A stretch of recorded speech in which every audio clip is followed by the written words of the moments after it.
Cette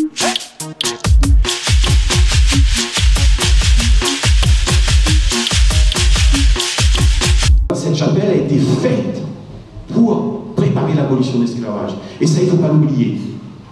Elle a été faite pour préparer l'abolition de l'esclavage. Première pierre posée en 1846, comme c'est le curé de Saint-Louis qui vient poser la première pierre. Et ce curé s'appelle l'abbé Noël Alexandre Galabéa. Je voulais demander à M. Ferrer qu'est-ce qui reste de la tombe du Père Martin derrière l'église des Avirons. La vraie tombe du Père Martin n'est pas là. La vraie tombe du Père Martin est aussi retirée des Avirons.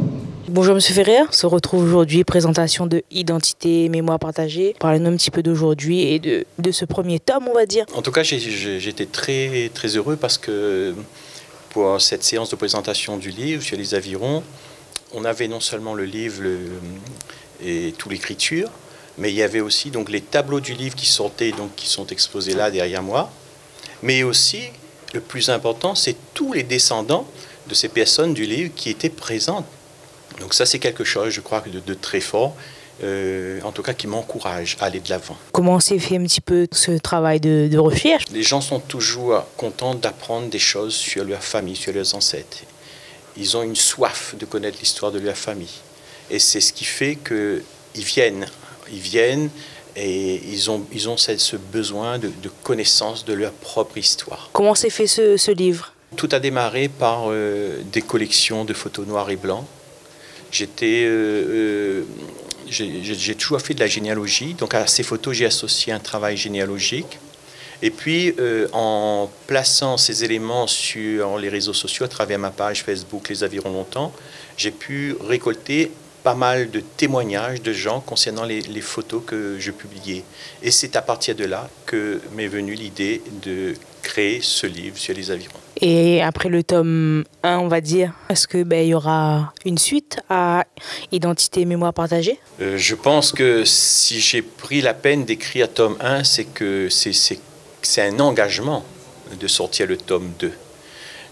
Je travaille dessus, donc je pense que d'ici fin de l'année, il devrait pouvoir sortir. Et pour toutes les personnes qui souhaitent se procurer le livre, où on peut le trouver? Aux Avirons, j'ai mis des points de distribution de proximité dans les petits commerces du coin. Éventuellement, ils peuvent me contacter sur ma page Facebook Les Avirons Longtemps ou mon mur. Et à partir de là, donc, je les oriente où trouver ce livre. Et des remerciements à faire à la ville, aux personnes qui vous suivent et qui continueront à suivre. Je tiens à remercier Monsieur le maire, René Mondon, son adjoint aux affaires culturelles, Jean-Hugues Lesquelin, la première adjointe, Lynn Baïf, et la directrice de la médiathèque, Madame Lina Maillot, qui nous ont réservé cet accueil et cette mise à disposition de ce magnifique lieu de mémoire, donc cette médiathèque Chambéanard. Comment s'est faite un petit peu la collaboration pour le livre Identité et Mémoire partagée avec Éric Ferrer? Au début, Éric est venu me voir parce que il connaissait un petit peu mon travail. Je l'avais invité déjà pour des expositions. Et après, comme il avait déjà ce livre qui était en cours, il m'a appelé, il m'a dit voilà, il y avait déjà Charlie qui intervenait sur quelques-unes des illustrations et que si moi ça m'intéressait de participer également à ce travail. Donc j'ai trouvé que non seulement le projet était magnifique, que c'est un travail qui est important sur la mémoire et sur notre patrimoine.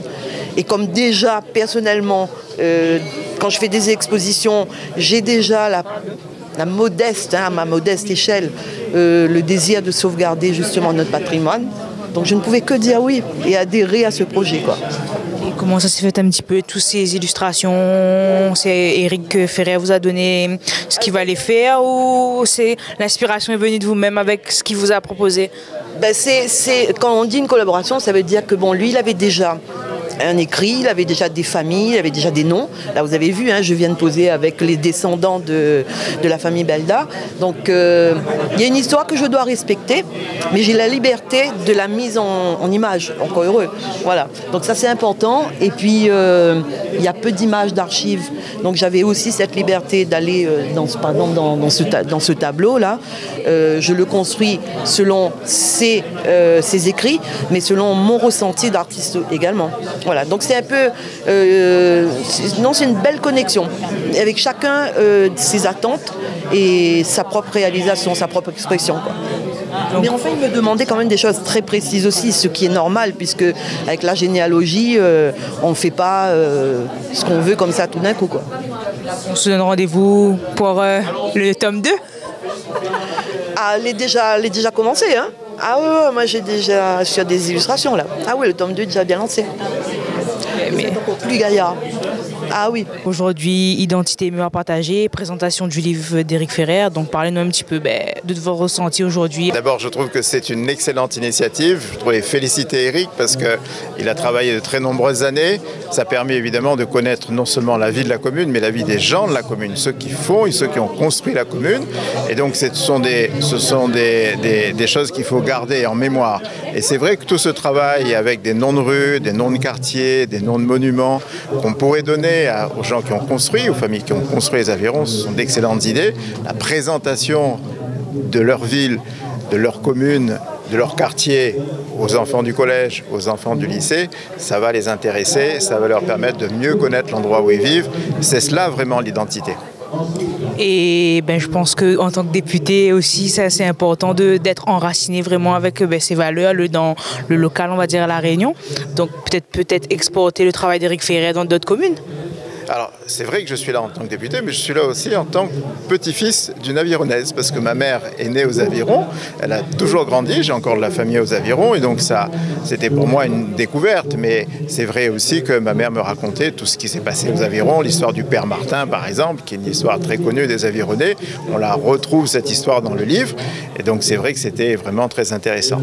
Alors, il faudrait le faire, évidemment, dans chacune des communes. Certaines communes, l'histoire existe déjà, mais une histoire aussi personnelle, aussi proche des gens, avec une généalogie, ça s'est pas encore fait, et je voudrais encore une fois féliciter Éric Ferrer pour tout le travail qu'il a fait et lui souhaiter bon courage parce que je crois qu'il y a encore plusieurs tomes qui viennent. Donc, bonjour, présentation de Identité et mémoire partagée d'un Avironné, Éric Ferrer. Donc parlez-nous un petit peu d'aujourd'hui. Moi, je n'ai pas encore lu ce livre, mais en tout cas, je pense que je vais m'y atteler parce que j'ai vécu ce matin des moments forts en tant qu'Avironnaise, puisque je suis née aux Avirons, dans la maison que j'habite, à la Ravine Sèche, et lors de cette conférence, il a été beaucoup question de Ravine Sèche. Donc je pense que c'est avec beaucoup de plaisir que je vais lire ce livre parce que déjà, cette conférence a procuré en moi certaines émotions que je me presserais de vivre, je pense, en lisant ce livre. Mais je crois que ce livre a été fait vraiment par quelqu'un de passionné et ça va être, je pense, des moments forts. Et j'ai hâte, sans avoir lu le tome 1, j'ai hâte que le tome 2 sorte parce que je pense que c'est vraiment une reconnaissance et une connaissance des Avirons que Éric a envie de nous faire partager. Aujourd'hui, Éric Ferrer présente son livre et je crois qu'on a un lien aussi avec une photo. Parlons un petit peu de ce lien. Oui, issu de la famille Belda, donc le premier esclave réunion Abel Belda, après son fils Joseph, le fils de Joseph Janvier et Isidore, donc le fils Janvier, donc moi le petit Rémi, le petit-fils d'Isidore.